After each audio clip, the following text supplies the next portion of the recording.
Halo sahabat Transfishing dimanapun Anda berada, selamat pagi, salam hormat. Kali ini saya mau berbagi tentang alasan mengapa kita sering boncos ya teman-teman ya, dan bagaimana solusinya supaya kita jangan lagi boncos teman-teman. Sebelum saya memulai topik yang penting hari ini, saya mohon bagi teman-teman yang baru menonton video ini, tolong bantu tekan subscribe, like, komen, dan share, dan juga nyalakan tombol notifikasi supaya teman-teman tidak ketinggalan video terbaru dan bermanfaat dari channel ini. Faktor pertama yang membuat kita boncos itu yaitu cuaca teman-teman. Kalau teman-teman pergi mancing terus lihat kayak cuacanya lagi mau hujan atau awannya mulai hitam, sebaiknya teman-teman jangan pergi memancing ya, karena cuaca yang buruk mempengaruhi aktivitas ikan teman-teman. Kalau misalnya ada kilat atau guntur di laut, itu ikan-ikan juga tidak beraktivitas teman-teman. Dia lebih cenderung menyelam di laut yang dalam atau bersembunyi teman-teman. Jadi dia juga kurang beraktivitas untuk mencari makan teman-teman. Dan yang paling penting, ketika teman-teman pergi memancing, sudah pasti teman-teman membawa joran ya, yang bahan dasarnya itu karbon teman-teman. Karbon itu adalah pengantar listrik yang baik teman-teman. Kalau mungkin teman-teman dulu pernah belajar di sekolah, karbon itu sangat baik ya untuk mengantar listrik ya. Kalau teman-teman menggunakan joran dari kayu atau fiberglass ya, itu beda cerita, tidak apa-apa teman-teman. Kalau teman-teman pakai joran-joran kayak ultralight gitu kan, ini kan sudah pakai bahan karbon ini teman-teman. Jadi ini pengantar listrik yang baik. Jadi sebaiknya cuaca buruk teman-teman tidak usah pergi memancing ya, karena nanti bisa disambar petir teman-teman. Oke, jadi untuk mengatasi supaya jangan boncos, atau teman-teman boleh menggunakan aplikasi seperti aplikasi Fishing Point teman-teman. Oke, selanjutnya kita buka aplikasi pihak ketiga ya, yaitu Fishing Point. Kita buka di Play Store. Nah ini terus kita buka ya, karena saya sudah download jadi aplikasinya sudah ada lah. Terus kita lihat dulu situasinya seperti apa, cuaca kita cek di sini. Nah di sini semua ada tertera ya teman-teman ya. Kalau teman-teman berlangganan yang premium itu sudah ini, semua hari sudah ada ini update-nya teman-teman. Terus yang paling penting teman-teman lihat aktivitas ikannya dulu.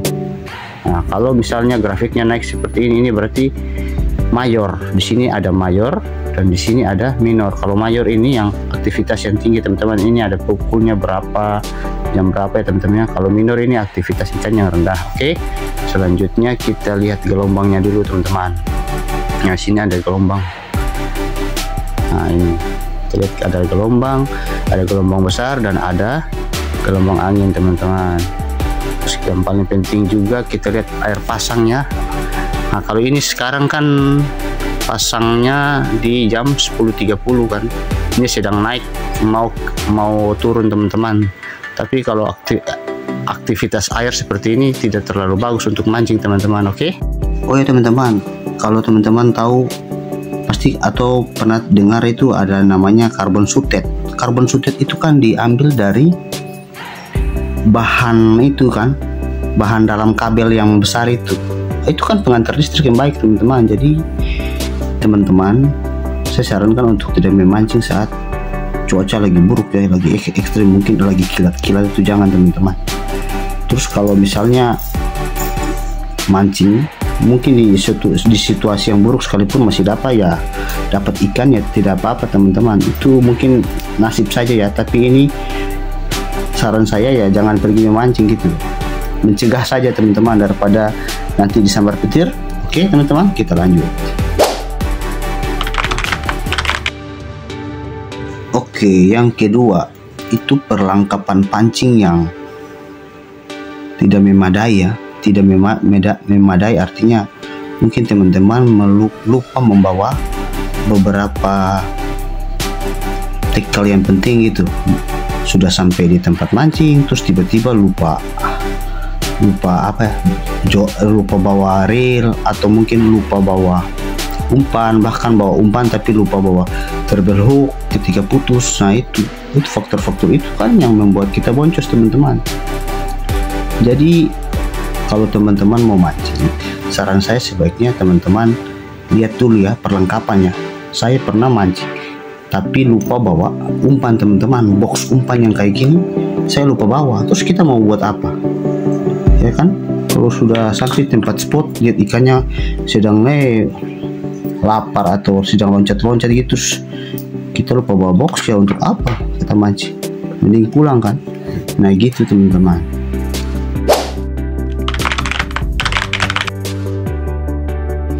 Oke, yang berikut yang ketiga, teknik teman-teman.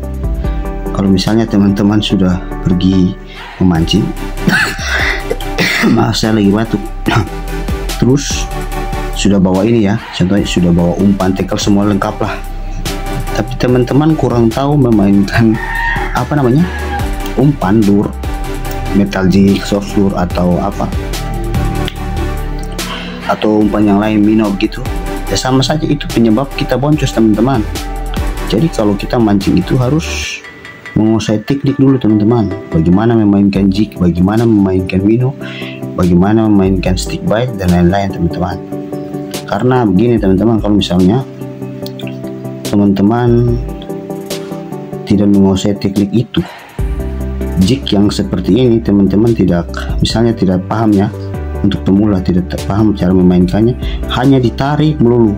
Ini kan seperti kayu yang ditarik, jadi ikan juga tidak tertarik gitu.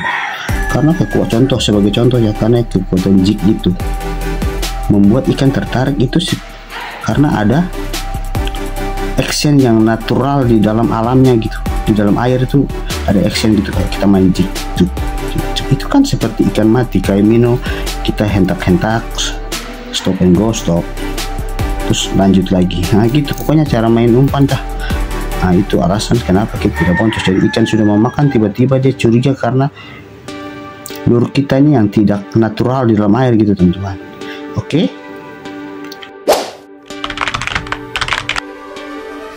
yang berikut mata kail teman-teman. Alasan berikut kita boncos karena mata kail yang tidak tajam teman-teman. Coba teman-teman bayangkan ya, kita sudah tidak dapat ikan, terus ada satu kesempatan. Kan kalau sudah dapat satu ikan sudah tidak bisa disebut boncos lagi kan teman-teman. Terus ada kesempatan, misalnya ada kesempatan dapat ikan sudah makan ya, terus waktu ditarik ikannya lepas. Itu alasannya karena mata kailnya tidak tajam teman-teman. Jadi kalau teman-teman pergi, pastikan dulu ya bahwa hook atau mata kailnya ini atau treble hook itu benar-benar tajam. Jadi kalau misalnya teman-teman tidak punya alat untuk ini menajamkan mata kail, saran saya pakai ini aja, kertas pasir. Terus tutorialnya gampang aja teman-teman. Teman-teman tinggal ini gesek-gesek aja gini. Saya selalu begitu teman-teman. Kalau tidak tajam mata kail, saya selalu pakai kertas pasir. Bahkan kalau perlu teman-teman bawa ini di dalam tas mancing ya, supaya bisa menajamkan mata kail gitu yang tumpul. Karena kadang-kadang kalau kita pakai lure kayak ini, dia kan sering, kalau di karang dangkal kan dia bisa tabrak-tabrak batu kan, sering nyangkut di batu, itu yang membuat dia tumpul. Jadi buruan kita sering lolos gara-gara mata kail tidak tajam gitu teman-teman. Jadi ini fungsi ini bukan hanya menajamkan mata kail teman-teman, ini juga fungsinya untuk menghilangkan karat-karat yang ada pada hook kita teman-teman gitu. Jadi kalau hook yang karat sudah disikat pakai tutorial yang saya berikan di video saya sebelumnya, itu tidak mempan ya teman-teman pakai ini, tapi jangan terlalu digosok sampai mata kailnya tipis ya teman-teman, cukup sampai karat-karatnya hilang saja gitu.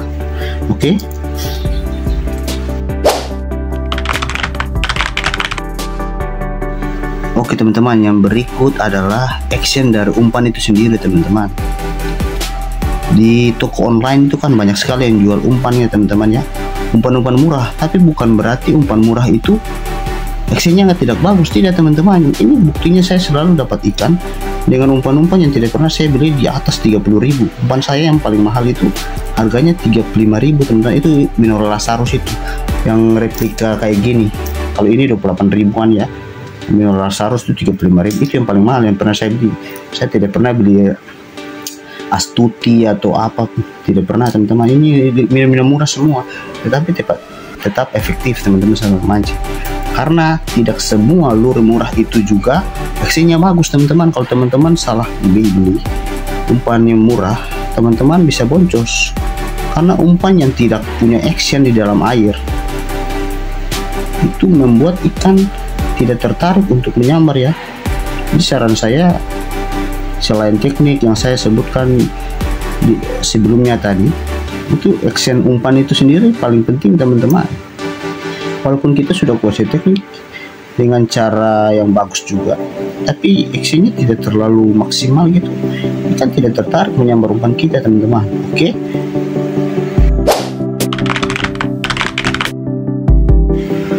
Yang keenam adalah umpan.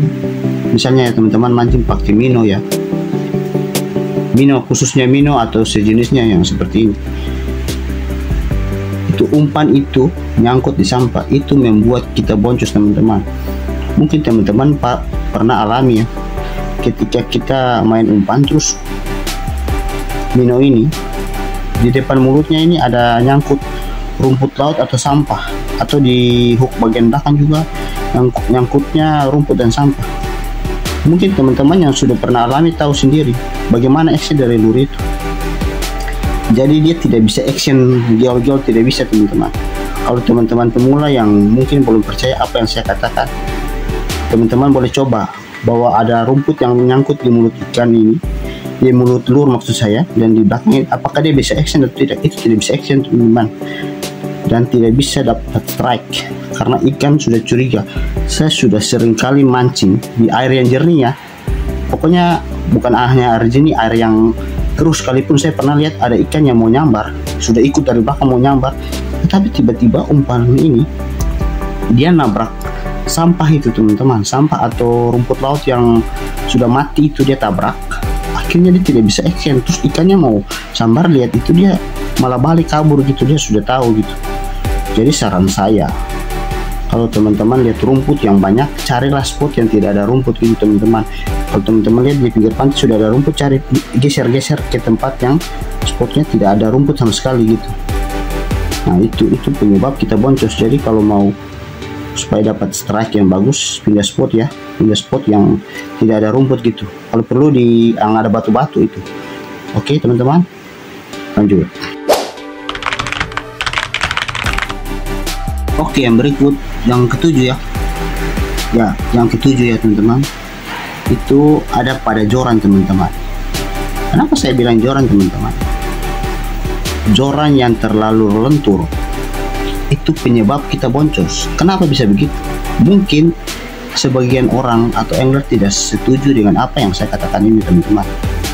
Karena ujung jorannya secara ini logis, ujung joran yang terlalu lentur itu, terlalu lembek itu mungkin berfungsi bagi ikan-ikan yang punya bibir tipis dan ikan-ikan berukuran kecil teman-teman. Itu mungkin bisa dapat ya, seperti BGT ya. Tapi kalau ikan-ikan seperti bibir tebal yang seksi itu kayak ikan apa, ketamba gitu, itu gampang mocel karena kelenturan itu dia membuat hook itu tidak tertancap sempurna begitu teman-teman, karena dia tidak ini kan, tidak ini. Jadi saran saya cari joran yang tidak terlalu kaku dan juga tidak terlalu lentur untuk kelas ultralight ya teman-teman ya. Jadi kalau kaku, bayangkan kalau kaku tuh kan dia punya bendingnya itu kan keras gitu. Jadi kalau misalnya ada ikan yang sudah tertancap di mulut ikan itu, dia karena keras jadinya bisa tusuk masuk lebih dalam gitu. Tapi kalau cuma lentur-lentur kayak apa ya, kayak punya tidak kuat teman-teman. Kalau terlalu lentur tuh dia cuma di kulit begini terus lepas. Memang awalnya bisa strike tapi lepas. Nah itu penyebab dari keboncosan teman-teman. Jadi faktornya ada di ujung-ujung joran teman-teman itu. Ya yang ketujuh ini mungkin ada pro dan kontra teman-teman, tapi itu yang tips yang bisa saya bagikan, yang setahu saya, pengalaman saya teman-teman. Jadi kan pengalamannya begini teman-teman, saya pernah dapat ya untuk ukuran-ukuran BBGT 4 jari 5 jari pernah dapat, terus pernah dihajar oleh ikan yang lebih besar, mungkin emaknya gitu. yang giant Revelia, yang bluefin yang besar, karena dihajar itu. Setahu saya kalau bluefin yang sudah hajar terus bawa lari umpan, itu otomatis harusnya sudah hook upnya sudah sempurna teman-teman, secara logis begitu. Tapi karena hari itu saya salah bawa joran, saya bawa yang lentur karena target saya kecil, padahal yang makan umpan saya kan ikan besar. Nah itu lepas teman-teman, karena ujung joran yang terlalu ujung joran yang terlalu lentur itu, jadi hook upnya tidak sempurna gitu. Jadi kan kalau lentur kan bawah tinggal dia tidak hook up, tapi kalau yang bendingnya keras itu dia masih bisa menancap sempurna di mulut ikan teman-teman. Itu logikanya.